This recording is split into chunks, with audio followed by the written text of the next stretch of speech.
할렐루야. 주일 예배 오신 모든 성도님들을 환영합니다. 저희가 다 함께 처음으로 부를 찬양, 소원이라는 찬양 부르실 때에 주님의 사랑만을 노래하는 우리 모두가 되길 원한다고 생각하시며 다 함께 찬양 불렀으면 좋겠습니다. 찬양 부르시겠습니다.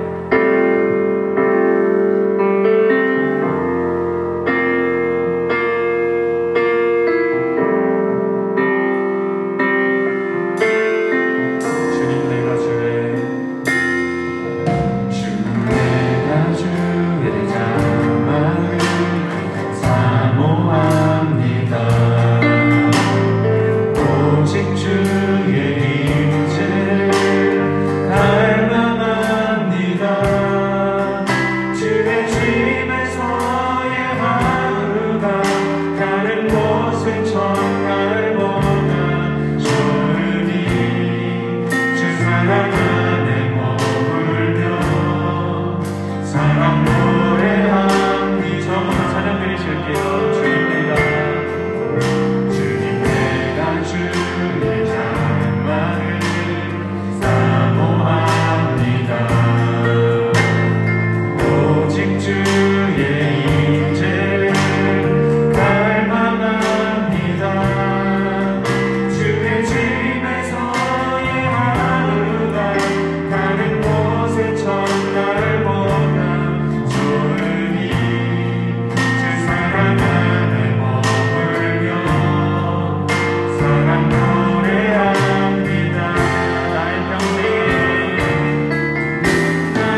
텐데요. 지금 엘리야 때처럼 다 함께 힘차게 박수 치시면서 찬양 불렀으면 좋겠습니다.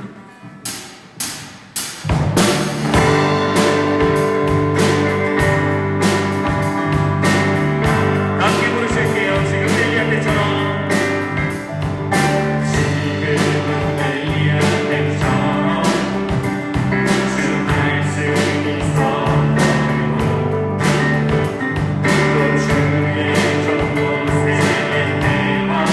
간신 언약이 서 지금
어려운 찬양은 아니니까 다 함께 천천히 따라 불러주셨으면 좋겠습니다. 부르실 찬양은 행복이라는 찬양인데요. 가사처럼 저희가 가진 것도 없고 화려하진 않지만 주님이 주신 이곳에서 살고 있는 것, 또 주님과 함께하는 것과 주님의 자녀로 살아가는 것이 모두 행복임을 잊지 않고 우리 모든 성도님들이 항상 감사하며 살기를 원하겠습니다. 네, 그러면 다 함께 찬양 부르시겠습니다.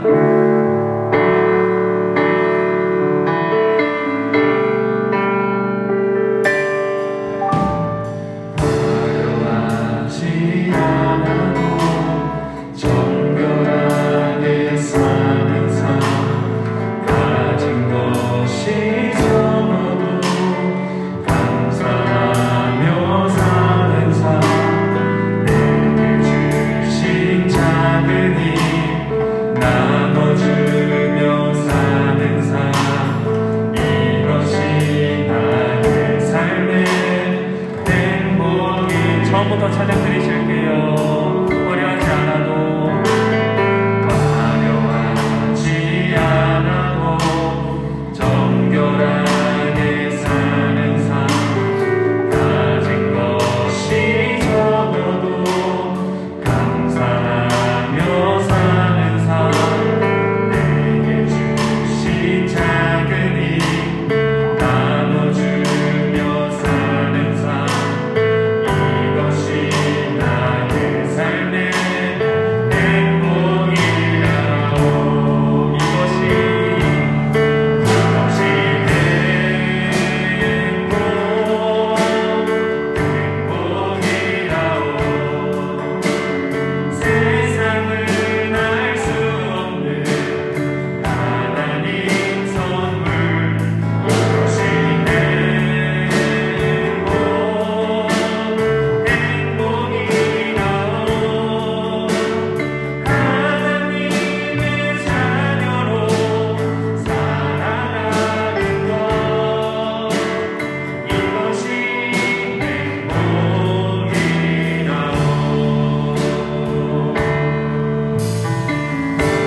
오늘 함께 은혜 나누실 본문의 말씀은 시편 1편입니다. 1절부터 6절까지 말씀을 다 함께 합독해서 읽겠습니다. 복 있는 사람은 악인들의 꾀를 따르지 아니하며 죄인들의 길에 서지 아니하며 오만한 자들의 자리에 앉지 아니하고 오직 여호와의 율법을 즐거워하여 그의 율법을 주야로 묵상하는도다. 그는 시냇가에 심은 나무가 철을 따라 열매를 맺으며 그 잎사귀가 마르지 아니함 같으니 그가 하는 모든 일이 다 형통하리로다. 악인들은 그렇지 아니하며 오직 바람에 나는 겨와 같도다. 그러므로 악인들은 심판을 견디지 못하며 죄인들이 의인들의 모임에 들지 못하리로다. 무릇 의인들의 길은 여호와께서 인정하시나 악인들의 길은 망하리로다. 아멘. 함께 읽은 본문의 말씀을 가지고 지난주에 이어서 주님과 동행하는 삶, 이러한 제목으로 은혜를 나누겠습니다. 올해 새해가 밝을 때 우리는 주변에 많은 사람들에게 인사를 건네기도 하고 인사를 받기도 했을 것입니다. 새해 복 많이 받으세요 라고 하는 인사 말입니다. 세상 사람들은 우리 그리스도인들이 주고받는 이 복에 대해서 이해를 하지 못합니다. 알 수도 없을 겁니다. 왜냐하면 성경이 말씀하고 있는 복은 전능하신 창조주 하나님과의 관계 속에서 피조물 된 인간이 받아서 누릴 수 있는 것이기 때문에 그렇습니다. 하나님을 가리켜 만복의 근원이 되신다라고 말하지 않습니까? 만복의 근원이 되시는 하나님과의 관계 속에서만이 누릴 수 있는 복, 그 복을 받기 위해 우리는 2021년도에 주님과 동행하는 삶이라고 하는 표를 정한 것입니다. 주님과 만나고 주님과 연합하고 주님과 동행하며 주님과 날마다 영적 교제와 소통을 나누고 주님께로 더 가까이 주님과 붙어있는 영적인 믿음의 삶을 살며 주님과 친밀한 사귐을 누리며 믿음의 뿌리를 주님께 굳건하게 내리고 사는 이러한 삶, 이것이 바로 복 있는 성도, 하나님의 은혜와 복을 받은 성도의 삶이라는 것을 성경은 우리에게 분명하게 가르쳐 주고 있습니다. 전 세계에 많은 나라가 있고 수많은 사람들이 살아가고 있습니다. 그 중에서 복에 대해서 가장 많이 강조하고 복받기를 원하는 민족은 단연코 대한민국, 우리 한국 사람이라 말할 수 있습니다. 우리 부모 세대 그리고 우리 선조들은 어떻게 살았습니까? 복을 받기 위해서, 복을 집으로 불러들이기 위해서 이불에도 베개에도 복자를 새겨놓았고 장롱에도 집안에 있는 모든 가구들에도 전부 다 복자를 새겨놓은 것을 우리는 기억합니다.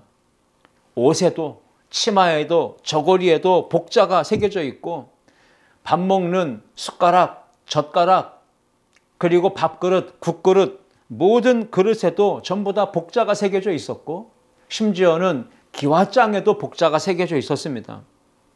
복자를 새겨놓을 정도로 복받는 것을 좋아하고 그렇게 복을 빌고 복을 원하는 이 문화가 우리나라의 문화였습니다. 그래서 사람들이 하는 쉬운 말들이 있죠. 주변에서 누군가가, 자녀가, 아는 사람이 다리를 떨고 앉아 있으면 왜 이렇게 다리를 떠냐고, 복 나가게, 복 떨어지게 왜 그렇게 다리를 떠냐고, 떨지 말라고 막아서는 그러한 모습을 보면 아, 복을 받기를 그렇게 원하고 있고 받은 복이 떨어져 나가지 않기를 또 조심조심하고 있구나 라는 것을 생각해 보게 됩니다. 복자를 집안 곳곳에 써서 붙여놓는다고 복이 들어오는 걸까요? 집 대문에, 현관문에 복조리를 걸어놓으면 복이 들어오는 것일까요? 절대 그렇지 않습니다. 성경이 말씀하고 있는 복은 하나님과의 관계 속에서 주님과 동행하는 삶을 살면서 복받을 만한 삶을 살아야 되는 것이죠. 은혜를 받을 만한 삶을 살고 하나님의 도우심을 입을 만한 삶을 살아가야 복을 받는 것입니다. 우리가 흔히 하는 말이 있습니다. 예쁜 짓을 해야 사랑을 받고 뭐 귀여움 받을 만한 짓을 해야 또 사랑을 받는다. 이런 말을 하지 않습니까? 자녀가 애교를 부리고 부모 앞에서 예쁜 짓을 하는데 어떤 부모가 기뻐하지 않을 수 있고 그 자녀에게 사랑을 쏟아 부어주지 않을 수 있겠습니까? 우리가 사랑을 받고 또 은혜를 입고 하나님께로부터 복을 받는 성도가 되려면 복받을 만한 행동을 해야 되는 것이죠. 2021년도에 우리는 하나님께로부터 복을 받을 만한 믿음의 삶, 믿음의 행동을 하셔서 하나님의 은혜와 복이 나로부터 시작하고 또 가정으로 흘러가고 또 주변의 이웃들에게로 흘러가는 이 축복의 역사가 우리 모든 성도님들 삶 가운데 일어나기를 주님의 이름으로 축복합니다. 우리가 오늘 읽은 시편 1편의 말씀은 많은 그리스도인들이 암송하기도 하고 즐겨 읽고 묵상하는 말씀이기도 하고요. 강대상에서 목사님들을 통해 많이 설교되어지는 본문의 말씀입니다. 시편 전체는 150편으로 되어 있습니다. 이 150편의 전체 내용으로 들어가는 관문, 머릿말, 이렇게 시편 1편은 이해가 되는 겁니다. 시편 전체를 이해하기 위해서 우리는 시편 1편을 중요하게 생각해 볼 수 있어야 합니다. 시편 1편은 앞으로 시편 150편의 이야기들이, 시들이 어떤 방향으로 전개되어 나가질 것이고 어떠한 내용들로, 주제들로 구성되어질지를 분명하게 밝혀주는 중요한 시입니다. 시편 1편의 내용은 하나님과 동행하는 의로운 사람, 의인, 복 있는 사람, 분명하게 어떤 삶을 사는 사람인지를 소개하고 있고요. 정반대로 악인들이 소개되고 있습니다. 죄인들, 오만한 자들, 이러한 사람들이 복 있는 사람과 대조되어서 설명되어지고 있습니다. 성경의 강조점은 우리가 어떻게 살아가느냐에 따라서 하나님께서 주시는 복을 받아서 형통한 삶을 살 수도 있지만 어떻게 살아가느냐에 따라서 하나님께서 주시는 복을 받지 못하고 미련하고 어리석고 인정받지 못하고 멸망하는 인생으로 살아갈 수도 있다는 것을 성경은 우리에게 분명히 대조해서 가르쳐주고 있습니다. 2021년도 교회 표어대로 동행, 주님 내 안에, 내가 주님 안에 연합하고 주님과 평생 가까이 교제하며 동행하는 삶이 복받을 만한 삶인 줄 믿고 그렇게 살아가기를 힘쓰기를 주님의 이름으로 축복합니다. 본문을 통해서 주님과 동행하면서 복을 받은 의인, 믿음의 성도는 세상 속에서 어떻게 살아가야 되는지 본문을 통해 세 가지를 살펴보면서 은혜를 나누고자 합니다. 첫 번째, 함께 읽겠습니다. 영적 분별력과 판단력을 가져야 합니다. 오늘 본문 1절입니다. 복 있는 사람은 악인들의 꾀를 따르지 아니하며 죄인들의 길에 서지 아니하며 오만한 자들의 자리에 앉지 아니하고 말씀하고 있습니다. 어린아이들은 미숙합니다. 그래서 어린아이들은 상황 판단과 분별이 어렵습니다. 그러니까 때와 장소를 가리지 않고 자기중심적으로 자기 감정만 생각하면서 부모의 입장, 주변 사람들의 불편함은 고려하지 않은 채 어디서나 때를 쓰고 악을 쓰며 울기도 하고 보채기도 하고 투정을 부려서 결국은 부모 힘들게 하고 주변 사람들을 불편하게 만드는 일을 하는 것이죠. 그러나 아이가 점점 성장하고 성숙해지게 되면 상황에 대한 판단력과 분별력을 갖게 됩니다. 그리고 자기 감정도 스스로 조절할 줄 알게 됩니다. 그래서 자기가 있어야 될 자리를 분별하게 되고 끼어 들어가야 될 자리 또는 끼지 말아야 될 자리를 분별하게 되는 거죠. 내가 빠져야 되는 때가 언제인지, 내가 들어가야 되는 때가 언제인지 때와 장소를 잘 분별하는 것이 성숙한 사람의 모습입니다. 요즘 우리 사회에 많은 신조어들이 나오는데 그중에 낄끼 빠빠라는 신조어가 있습니다. 그 의미는 낄 때 끼고 빠질 때 빠지라는 말이죠. 모임이나 대화에 눈치껏 끼어들고 눈치껏 빠지라는 얘기예요. 오늘 복 있는 사람은 낄끼빠빠가 잘 되는 사람입니다. 상황 판단과 분별력이 있기 때문에 내가 끼어들 상황, 내가 빠져야 될 상황을 잘 분별하는 거죠. 오늘 복 있는 사람 1절에 소개하고 있는데 이 복 있는 사람을 뜻하는 히브리어 아슈레이, 그 히브리어의 의미는 똑바르다, 올바른 걸음을 걷는다 라고 하는 뜻이 있습니다. 인생의 길 가운데서 우리가 어떻게 하면 똑바르고 올바른 걸음을 걸을 수 있을까요? 그 비결은 우리가 2021년도에 표어로 정한 대로 주님과 동행하는 것입니다. 1절 말씀에 보면 주님과 동행하는 복 있는 성도, 복 있는 사람은 영적인 판단과 분별력을 가지고 가려내야 되는 세 종류의 사람이 있다라고 말씀하고 있습니다. 영적인 분별력, 판단력을 가지고 복 있는 성도가 가려내야 되는 세 종류의 사람은 누굽니까? 악인들, 죄인들, 오만한 자들입니다. 그리고 동시에 1절은 주님과 동행하며 의로운 길을 걸어가는 이 복 있는 성도는 영적인 분별력과 판단력을 가지고 절대로 해서는 안 되는 일, 금해야 되는 일을 세 가지로도 소개하고 있죠. 첫 번째는 악인들이 추구하는 꾀를 따르지 않는 겁니다. 악인들의 꾀, 악인들이 꾸며내는 거짓 말 또는 미혹하는 말, 그들의 충고, 이런 것들을 듣지 말아야 된다는 거죠. 악인을 뜻하는 히브리어 레샤임은 도덕적인 면에서 기준을 갖지 못하고 있기 때문에 욕정, 욕망, 소욕에 이끌려 사는 사람을 의미합니다.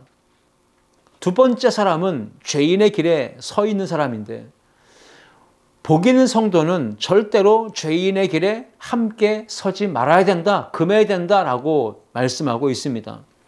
죄인을 뜻하는 히브리어 핫타임은 잘못된 길을 선택하고 그 길을 습관적으로 또 행동으로 옮겨서 죄를 범하는 사람, 이러한 사람을 죄인이라고 말하는 겁니다. 죄인들의 길에 서서 함께 거닐지 말고 그들이 하는 행위나 말, 행동을 절대로 본받지 말라. 오늘 이렇게 복 있는 성도의 삶을 말씀하고 있습니다. 그리고 세 번째 종류의 사람은 오만한 사람들이죠.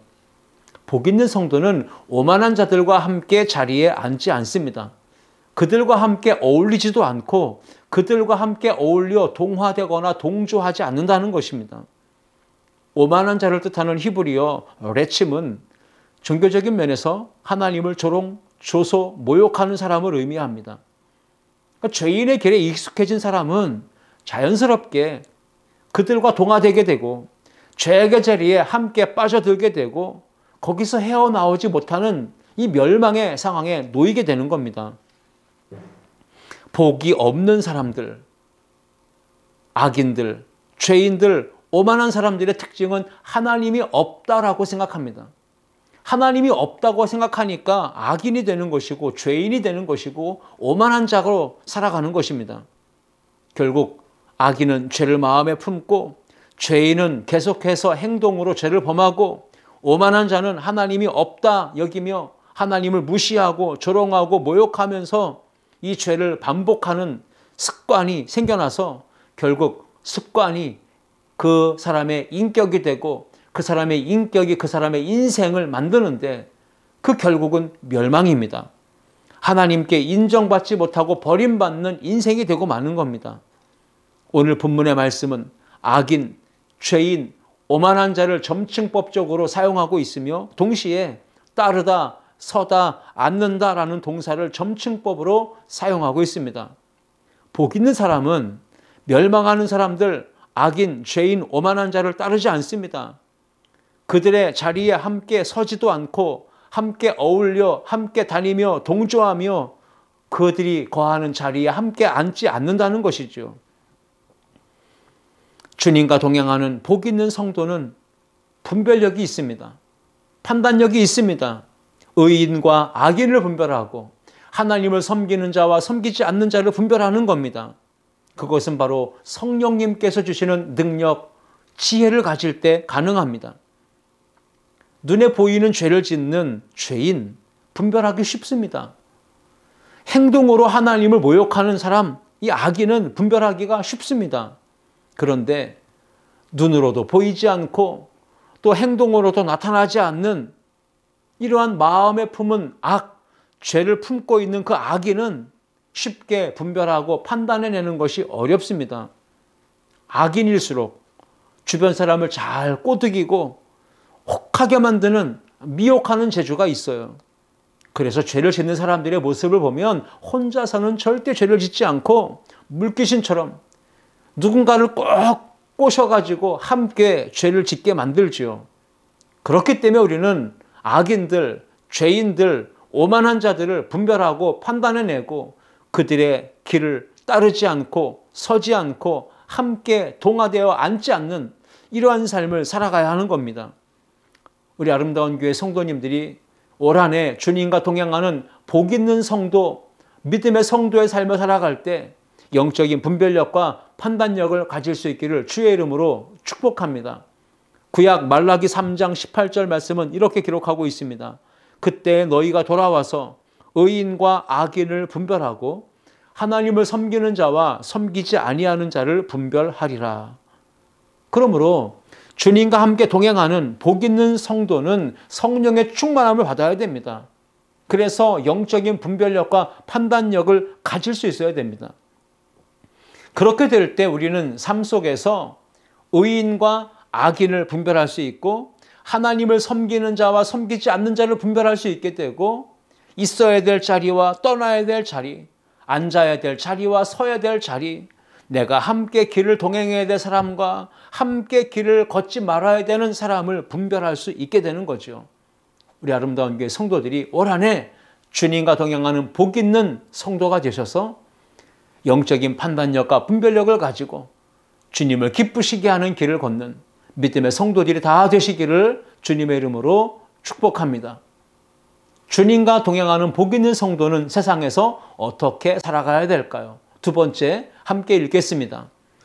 말씀을 즐거워하고 주야로 묵상해야 합니다. 아멘.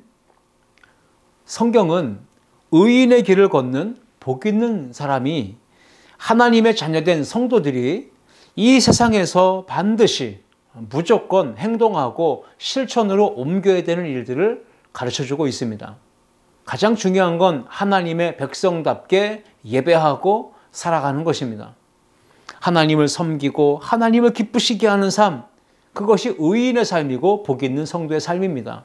나아가 하나님의 은혜와 복을 받은 성도들은 세상 속에서 하나님 사랑하듯 이웃을 사랑해야 합니다. 하나님의 사랑하는 그 영혼들을 그리스도의 사랑으로 품고 사랑으로 섬겨주는 이러한 삶이 복 있는 그리스도인의 삶입니다.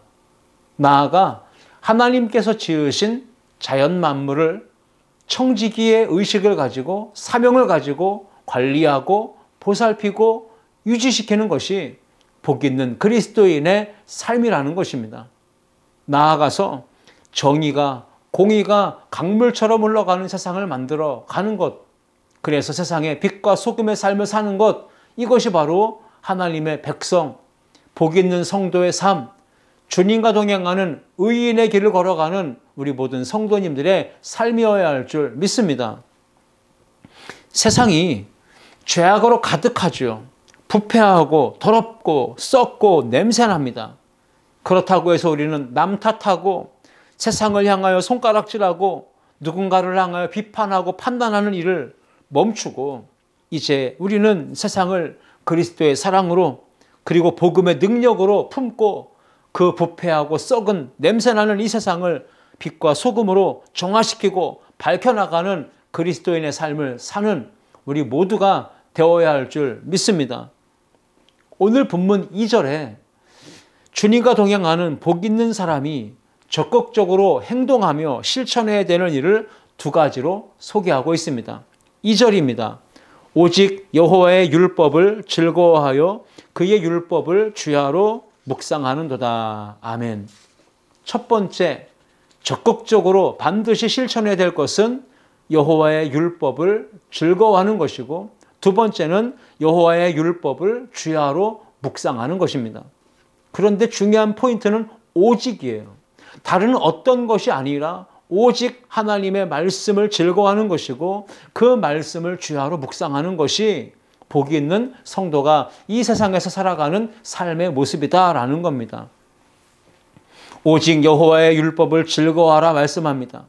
즐거워하다라고 하는 이 뜻을 가진 히브리어는 하페츠인데 마음이 온통 한 곳에 집중되고 몰려있고 쏠려있다라는 의미가 있습니다. 연인을 사모하는 것처럼 하나님의 말씀을 집중하고 늘 사모하고 가까이 하는 것, 이것이 바로 여호와의 율법을 즐거워하는 삶입니다. 주님과 동행하는 성도는 하나님께서 지으신 자연 만물, 세상을 바라보면서 감동합니다. 감격합니다.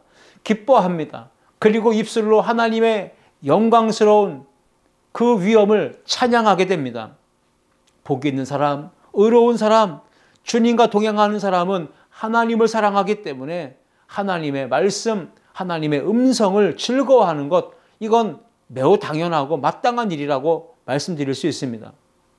오직 여호와의 율법을 즐거워하고 또 하나는 하나님의 율법을, 말씀을 주야로 묵상하는 것이라고 오늘 소개해 주고 있습니다. 묵상한다라는 뜻을 가진 히브리어 하가라는 이 단어는 말한다, 중얼거린다, 계산한다, 계획하다라는 뜻이 있습니다.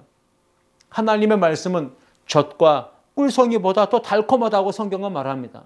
그 꿀송이보다 달콤한 하나님의 말씀을 작은 소리를 내서 읽고 읊조리고 그 말씀의 뜻을 마음판에 새기고 그 말씀의 깨달음과 교훈을 가지고 계획하며 실천하며 살아가라. 이것이 바로 여호와의 율법을 주야로 묵상하는 삶입니다.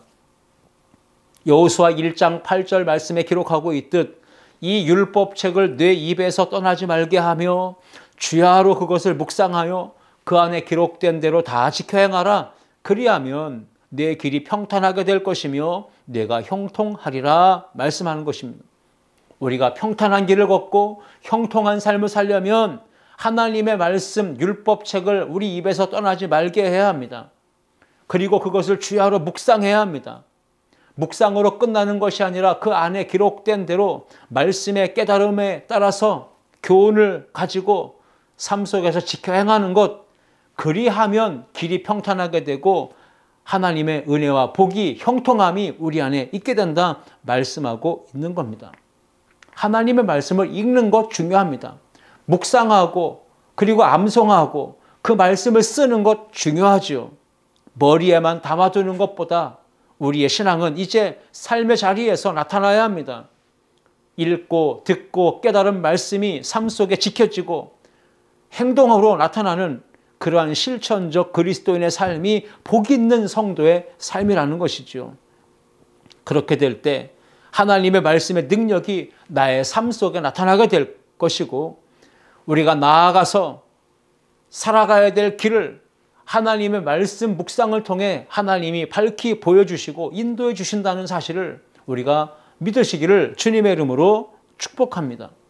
우리가 여호와의 율법을 즐거워하고 그 말씀을 주야로 묵상하며 그 가운데 기록된 대로 다 지켜 행할 때 하나님께서 목자가 되셔서 말씀으로 우리에게 쉴만한 물과 푸른 초장의 꼴을 먹여주시고 물을 마시게 하시고 주님과 동행하는 성도의 삶에 날마다 풍요와 승리를 허락하여 주실 줄 믿습니다. 우리가 주님과 동행하는 삶을 살 때 하나님과 영적으로 교통하고 소통하기 위해 필요한 것은 무엇일까요? 하나님의 뜻을 아는 겁니다. 그러기 위해서 하나님의 음성을 들어야 합니다. 하나님의 말씀을 즐거워하시고 그 말씀을 주야로 묵상하는 우리 아름다운 교회 성도님들 되실 수 있기를 주님의 이름으로 축복합니다. 우리 자녀들에게도 가정에서부터 부모님들은 심어주고 새겨주어야 합니다. 들려주어야 합니다. 어렸을 때 가정에서 부모님들이 자녀들의 가슴에, 머리에, 생각과 삶 속에 계속해서 새겨주는 대로, 심어주는 대로, 들려주는 대로 자녀들의 인생은 그렇게 이끌려가게 될 것입니다. 부모가 자녀 앞에서 야 인생 뭐 있냐? 되는 대로 살아. 인생 허무해. 여러분 이러한 말을 자꾸 해서 자녀들의 마음에 그러한 가치관이 새겨지게 되면 아이가 성장하는 동안 허무주의에 빠지게 될 것입니다. 인생을 비관하고 의욕이 없는 인생으로 되는 대로 살아가게 될 것이죠. 부모가 자녀에게 가르칠 때 돈이 제일이야. 무조건 돈이 많으면 성공하는 거야. 물질 만능주의를 가르치고 황금 만능주의를 가르치게 되면 자녀들은 성장해서 돈하며 돈에 목숨 걸며 돈의 노예가 돼서 비참한 인생을 살아가게 될 것이 뻔하지 않습니까?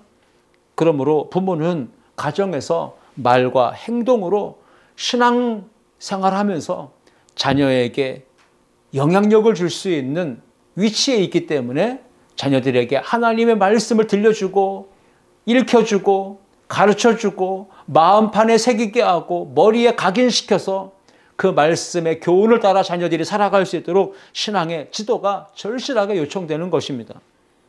아름다운 교회 모든 성도님들이 가정에서 자녀들에게 하나님의 말씀을 들려주시고 새겨줄 수 있기를 주의 이름으로 축복합니다. 그럴 때 여러분의 자녀들이 어떤 일이 다가와도 어려움과 환난이 다가와도 절대로 하나님의 품을 떠나지 않을 것입니다. 평생을 주님과 동행하는 경건한 신앙을 소유한 그리스도인 복 있는 성도의 삶을 살아가게 될 줄 믿습니다. 뿐만 아니라 여러분과 또 자녀와 그 후대 자손 만대에 이르기까지 하나님을 경외하는 이 신앙의 유산이 물려짐으로 자손 만대 믿음의 명문 가문이 되어져 갈 줄 믿습니다. 오늘 시편의 기자는 하나님의 말씀을 즐거워하고 주야로 묵상하되 지속적으로 변함없이 꾸준히 하나님의 말씀을 묵상하라고 우리에게 교훈하고 있습니다. 주야로, 밤낮으로. 이것은 하루만 그렇게 하는 것이 아니라 매일 우리의 삶의 자리에서 하나님의 말씀을 지속적으로 변함없이 가까이 하라는 의미입니다. 그런데 우리는 어떻죠? 성령과 은혜가 충만하고 좋을 때는 말씀을 가까이 하고 하나님의 말씀을 힘입어서 살아가고 있지만 때로는 믿음이 식어지고 은혜가 식어지고 성령 충만하지 못할 때는 어떻습니까? 하나님 말씀 떠나서 내 마음대로 내 판단과 내 감정대로 내 기분대로 살아가려고 하는 경향이 우리 안에 있다는 거죠. 그러므로 언제나 어디서나 무슨 일이 있든지 변함없이 지속적으로 하나님의 말씀을 즐거워하고 그 말씀을 가까이 하고 그 말씀을 주야로 묵상해서 하나님의 말씀의 능력을 힘입어 살아가는 우리 성도님들 될 수 있기를 주님의 이름으로 축복합니다. 주님과 동행하는 복 있는 성도는 항상 하나님의 말씀을 사랑합니다. 그리고 즐거워하고 주야로 그 말씀을 묵상합니다. 읽고 깨달은 그 말씀 마음판에 새겨 항상 되새김질할 뿐 아니라 말씀의 힘을 힘입어서 높은 산의 문제, 거친 들의 문제, 파도의 문제, 역경이 다가와도 거뜬히 넉넉히 이기며 나아가게 되는 우리 모든 성도님들 될 수 있기를 주님의 이름으로 축복합니다. 주님과 동행하는 복 있는 성도는 이 세상에서 어떻게 살아가야 될까요? 세 번째 함께 읽겠습니다. 시냇가에 심은 나무가 되어야 합니다. 아멘. 주님과 동행하는 복 있는 성도, 의인의 길을 걷는 믿음의 사람들은 하나님 아버지께로부터 칭찬과 인정을 받습니다. 하나님은 그러한 믿음의 사람들을 계속해서 응원하시고 힘을 주시고 용기를 북돋아 주십니다. 오늘 본문 시편 1편 6절 말씀입니다. 무릇 의인들의 길은 여호와께서 인정하시나 악인들의 길은 망하리로다 라고 말씀했습니다. 여기서 의인들과 악인들이 대조되었습니다. 단수가 아니고 복수라는 사실을 주목해 볼 필요가 있습니다. 의인과 악인이 아니라 의인들과 악인들이에요. 의인들이 걷는 길, 믿음의 성도가 한 사람 한 사람 모여 회중을 이루고 공동체를 이루어 교회가 된다면 그렇게 함께 믿음으로 걷는 그 길을 하나님이 인정해 주시고 응원하시고 역사하신다는 말씀이에요. 그러므로 의인들은 믿음의 성도들은 서로 공동체 안에 회중을 이루어 함께 연합하고 연결되어져 있어야 됩니다. 서로 깊은 애정과 또 관심을 가지고 바라봐주고 보살펴주고 함께 부족한 모습을 채워주며 연약함을 도와 세워주며 그 길을 함께 믿음으로 걸어가라는 말씀이에요. 그럴 때 하나님께로부터 칭찬과 인정을 받게 된다는 것입니다. 주님과 동행하는 복 있는 성도, 의인들은 그러므로 교회라고 하는 공동체 소중하게 여겨야 합니다. 교회라고 하는 공동체를 통해서 한 몸으로 연결되고 연합되어 살아가는 것, 이것이 주님과 동행하는 성도의 아름다운 모습입니다. 의인들의 회중에 들어와서 함께 믿음으로 모이고 연합하고 믿음의 길을 걸어갈 때 죄인들이 절대로 끼어들어오지 못합니다. 의인들의 회중에 악인들은 들어올 수가 없는 겁니다. 악인들은 공격하려 하겠지만 절대로 의인들의 회중을 파할 수 없고 공격할 수도 없을 것입니다. 그렇기 때문에 교회 공동체가 중요한 것이고 우리 성도들은 교회 공동체의 하나의 일원이 되어서 연합하는데 함께 합력하는데 힘쓰시고 날마다 교회 중심, 신앙 공동체 중심으로 나아가는 은혜가 우리 모두에게 있기를 주님의 이름으로 축복합니다. 우리가 누군가를 인정해 줄 때 그 사람의 됨됨이를, 그 사람의 실력과 그 사람의 모든 재능을 믿어주고 인정해주고 그 사람에게 어떠한 일을 맡겨준다는 것을 뜻합니다. 부모가 자녀를 바라볼 때 부모의 기준에 안 찰 때가 있습니다. 아직 미숙하고 모자라기 때문에 연약한 모습이 보일 때가 있습니다. 그렇다고 부모님들은 자녀를 과소평가하거나 자녀가 실수할 때 부정적인 생각을 가지고 말해서는 안 되는 겁니다. 안 된다, 틀렸다, 너는 못한다 이렇게 단정하고 부정적인 말을 하면 자녀들의 의지가 꺾이고 자신감이 꺾이게 될 것입니다. 그래서 부모들은 아직 연약하지만 자녀들 안에 발견되지 않은 하나님이 주신 재능이 있고 끼와 은사 이런 것들이 있다는 것을 생각해야 됩니다. 아직 발견되지 않았을 뿐이지 하나님이 주신 재능들이 실력들이 나의 자녀들 안에 잠재되어져 있다는 사실을 믿음으로 바라보고 그 자녀들이 실수하고 넘어지고 연약한 모습을 보일지라도 계속해서 자녀들을 이렇게 세워주고 용기를 북돋아주고 칭찬과 인정을 하며 계속 세워져 나가는 일들을 우리 부모님들은 게을리해서는 안 되는 것입니다. 간과해서는 안 되는 것입니다. 우리 아름다운 교회도 수년간 교회 표어와 함께 5가지 실천사항을 주보에도 현수막에도 함께 표기해 놓았습니다. 5가지 실천사항 기억하고 계시지요? 연약한 것은 세워주고 부족한 것은 채워주고 허물은 덮어주고 잘한 것은 칭찬해주고 장점은 인정해주는 이러한 공동체가 될 때 의인들의 회중에 절대로 악인들이 끼어들어오지 못하고 공격할 수 없는 강력한 공동체가 될 것입니다. 하나님은 연약하고 모자라고 부족해서 늘 실수하고 넘어지는 우리를 어떻게 바라보십니까? 그럼에도 불구하고 우리를 여전히 참아주고 인내하고 계시지 않습니까? 우리를 바라보시며 항상 사랑으로 용납해 주시지 않습니까? 하나님은 우리의 연약함을 인하여 안타까워하시는 분이십니다. 우리의 약함을 인하여 항상 우리를 사랑으로 품어주시는 분이십니다. 우리가 무언가 믿음으로 행동하면 하나님은 기뻐하시며 칭찬과 인정을 아끼지 않으시는 분이십니다. 항상 등을 다독여 주시고 장려해 주시고 격려해 주시는 분이십니다. 하나님처럼 우리는 자녀들에게 많이 힘들지? 참 잘하고 있다. 아주 잘하고 있어. 힘내. 응원한다. 이렇게 좋은 말로 인정해주며 칭찬해주며 위로해주고 격려해주면 우리의 자녀들이 거친 비바람이 몰아치는 이 세상 속에서 용기를 낼 수 있을 것입니다. 자신감이 있게 될 것입니다. 하나님은 우리에게 그렇게 말씀하십니다. 잘하고 있어. 힘내라. 용기 내라. 내가 너를 도와주겠다. 내가 너와 함께하겠다. 내가 너를 굳세게 해주겠다. 내가 너를 나의 의로운 오른손으로 붙들어 주겠다.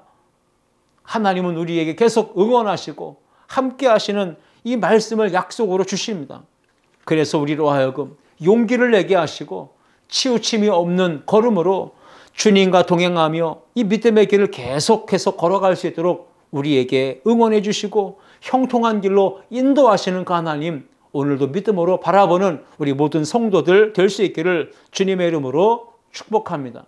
시편 1편 3편 말씀 보시면 그는 시냇가에 심은 나무가 철을 따라 열매를 맺으며 그 잎사귀가 마르지 아니한 같으니 그가 하는 모든 일이 다 형통하리로다 말씀했습니다.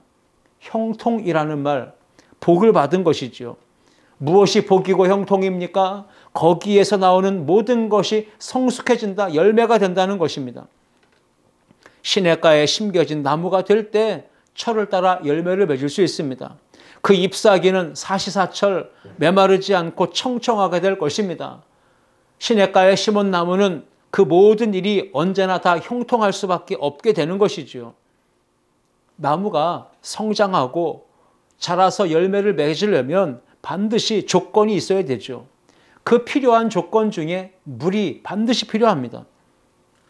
특히나 아열대 기후의 조건을 가진 유대, 이 팔레스타인 땅은 아주 메마르고 건조한 땅입니다. 그러한 기후 조건을 가진 땅에서 시냇가에 심겨진 나무가 되었다는 것은 정말로 큰 은혜와 복을 받은 것이죠. 시냇가에 심겨진 나무가 사시사철 물을 공급받으며 항상 이파리가 푸르르고 풍성한 열매를 맺듯이 우리가 주님과 동행하며 하나님께 복을 받고 인정을 받고 칭찬을 받는 성도가 될 때 모든 일이 형통하게 되고 하나님의 은혜 안에서 시냇가에 심겨진 나무처럼 복을 받고 형통한 은혜를 우리 가운데 허락하여 주실 줄 믿습니다. 우리나라는 1년 강우량이 1800mm가 되지만 저 유대 땅은 팔레스타인은 강우량이 1년에 600mm밖에 되지 않습니다. 팔레스타인 지역은 건기에는 비가 한 방울도 내리지 않아요. 우기에만 비가 내리는 거예요. 이러한 환경 속에서 식물이 자연스럽게 수분을 갈망하게 됩니다. 사모하게 되죠. 그래서 식물은 뿌리를 내릴 때 물이 있는 곳을 향해, 수분이 있는 곳을 향해 뿌리를 뻗어나가게 됩니다. 주님과 동행하면서 하나님을 경외하는 성도의 삶은 어떠해야 될까요? 시냇가에 심은 나무처럼 우리는 생수의 근원이 되신 예수 그리스도께, 주님께 우리 신앙의 인생의 뿌리를 내리고 뻗쳐나가는 이러한 건강한 그리스도인이 되어야 합니다. 그러한 성도를 하나님께서 어떠한 시련과 역경 속에서도 시냇가에 심겨진 나무와 같이 하나님께서 복을 받게 하시고 형통하게 하여 주실 줄 믿습니다. 올 한해 우리에게 목마른 사슴이 시냇물을 찾기에 갈급함, 이 사모하는 갈망이 있기를 주의 이름으로 축복하며 우리가 생명의 근원이 되시고 생수의 근본이 되시는 예수님께 향하여 우리의 믿음의 뿌리, 인생의 뿌리를 깊게 내리고 예수님과 연합하고 예수님과 평생 동행하는 복 있는 성도가 되기를 주의 이름으로 축복합니다. 2021년도 광야와 같은 인생길이 펼쳐질지라도 그 길을 걸어가며 우리가 신앙생활을 해야 될 때에 비록 굶주림이 있을 수 있고 목마름의 고통이 있을 수 있습니다. 환경적으로 어려움이 있을 수 있습니다. 경제적으로, 물질적으로, 육체적으로 고난이 다가올 수 있습니다. 그때 주님과 동행하십시오. 생명의 근원 되신 주님께 더욱 뿌리를 내리십시오. 공동체 안에 더욱더 믿음으로 결속하십시오. 주님 말씀 묵상하고 그 말씀을 즐거워하며 그 말씀대로 지켜 행하십시오. 그럴 때 시냇가에 심은 나무가 철을 따라 열매를 맺고 그 잎사귀가 사시사철 마르지 아니한 같이 복 있는 성도가 되어질 것이고 그가 행하는 모든 일들이 다 형통하게 되는 은혜와 복이 임하게 될 줄 믿습니다. 우리의 믿음의 뿌리, 생수의 근원 되신 주님께 깊게 내리고 꽃 피우고 성령의 풍성한 열매를 맺는 우리 아름다운 교회 모든 성도님들이 다 되실 수 있기를 주님의 이름으로 축복합니다. 기도하시겠습니다. 사랑의 하나님 아버지 감사합니다. 오늘도 우리에게 시편 1편의 말씀을 통해서 주님과 동행함으로 복받는 성도가 이 세상에서 어떻게 살아가야 될지 깨달음을 주시니 감사합니다. 영적인 분별력과 판단력을 가지게 도와주시고 하나님의 말씀을 즐거워하며 주야로 묵상하게 도와주시고 시냇가에 심겨진 나무가 되어서 사시사철 푸르고 그가 하는 모든 일들 가운데 풍성한 열매를 맺고 형통한 삶을 사는 주의 백성들이 되게 하여 주옵소서. 하나님 아버지께로부터 인정받는 의인의 삶을 사는 우리 아름다운 교회 모든 성도들 되게 하시고 어디에 있든지 무엇을 하든지 항상 주님과 함께 동행하는 믿음의 삶을 살게 하여 주옵소서. 성령 충만하게 하시고 말씀과 은혜로 무장하여 하나님께서 원하시는 사명 잘 감당하고 하늘의 상급을 쌓는 주의 성도들이 되게 하여 주옵소서. 모든 영광을 주님께 올려드리며 예수님의 이름으로 기도하옵나이다. 아멘.